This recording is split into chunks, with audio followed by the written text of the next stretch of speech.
In Bridgerton, costumes are not just there as a feast for the eyes. They also tell us a lot about each character who wears them. In season 1, Daphne usually wore white to signify her purity and innocence. In the second season, Kate Sharma started the season with a darker palette, as someone who was determined to remain unmarried. But as the episodes passed and she fell more and more in love with Anthony, her clothes began to appear in lighter colors. So she literally went from dark blues to gorgeous shades of pastel pinks, which was an indicator of her journey of opening herself up to Anthony and his love and embracing softer colors in the process. Bridgerton is full of meaning when it comes to costumes and what they mean for each character's journey. Of course, this isn't different for season 3. In fact, costumes will play an even greater part in this season because the transformation of the lead characters and their costumes within that transformation will be one of the leading themes of Bridgerton season 3. And from all the footage released from the third season and the interviews the costume designers have been giving, I can easily say we know a lot about what the new costumes will represent. Let's focus on each main character and see what their new outfits mean for them. Penelope. As she's the leading lady of the season, of course I'll start with Penelope, who undergoes perhaps the biggest Bridgerton transformation. She turns from a teenager into a gorgeous young woman who starts to feel confident in her outfits. In the previous 2 seasons, Penelope and the Featheringtons in general wore despicable colors, mostly yellows.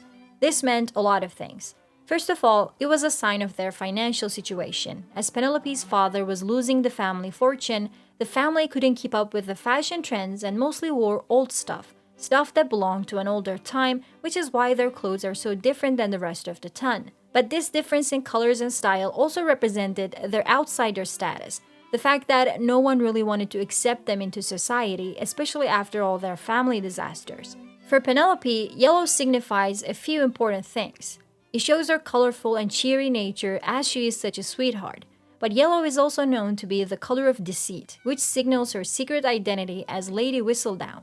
Now, in season 3, you must have already seen this in the trailers, her whole look will change.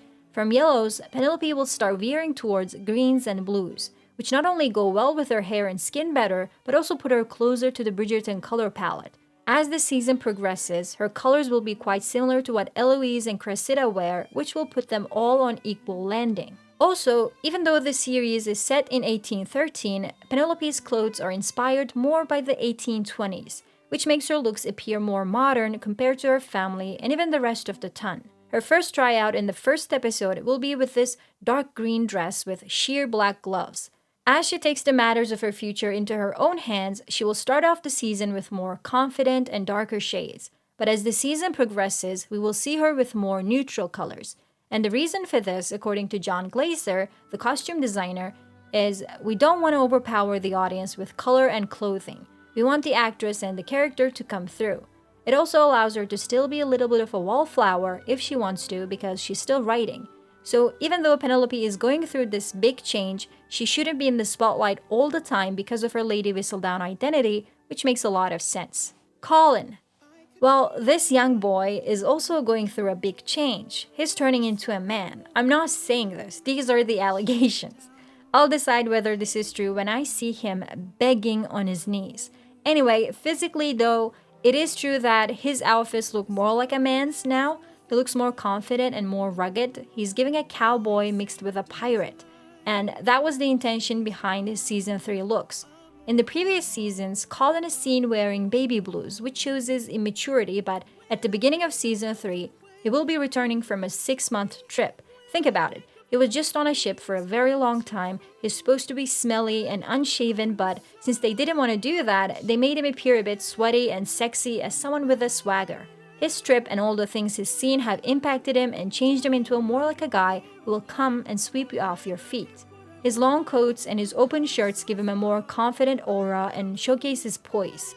The costume and hair designers were a little inspired by the Marlboro Man as he gives the ultimate ragged, sexy cowboy look, and I think they went in the right direction. Colin is also seen wearing more earthly colors. We will see lots of browns, for example, which is again tied to his cowboy resemblance and also his increasing confidence and maturity. So overall, Colin's costumes will show a new sexy man who's got a lot of swagger. I cannot wait for that. Francesca. Another Bridgerton sibling will also be on the forefront this season. Francesca is also coming back into the family after being away.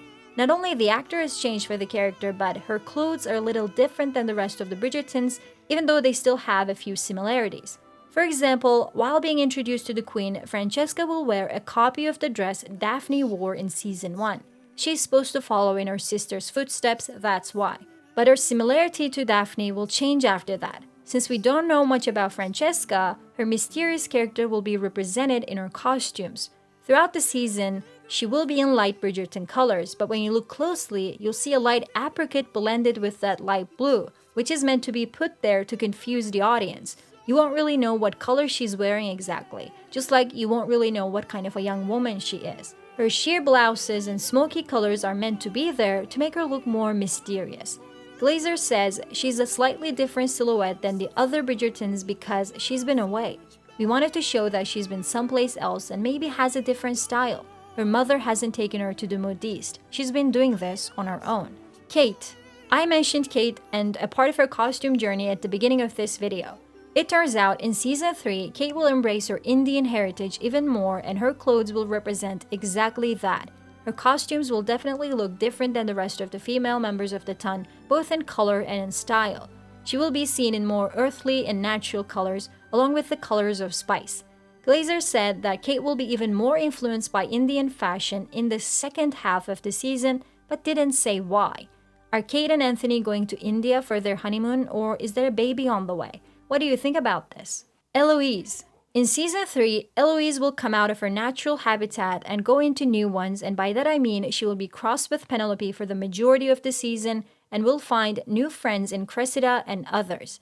According to this character change, her clothes will change a little too. She's seen wearing stuff she would never wear before. Her outfits have more bows and ruffles compared to the stiffer clothes we've seen her wear before.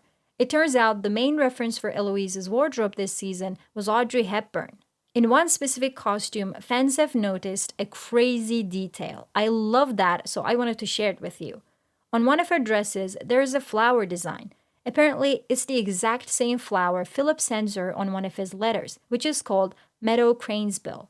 Bear in mind that Philip's last name is Crane, so him sending this flower has a lot of deep meaning behind it. According to the recent season 3 spoilers I shared in this video, Philip will not appear in the first 6 episodes of the season.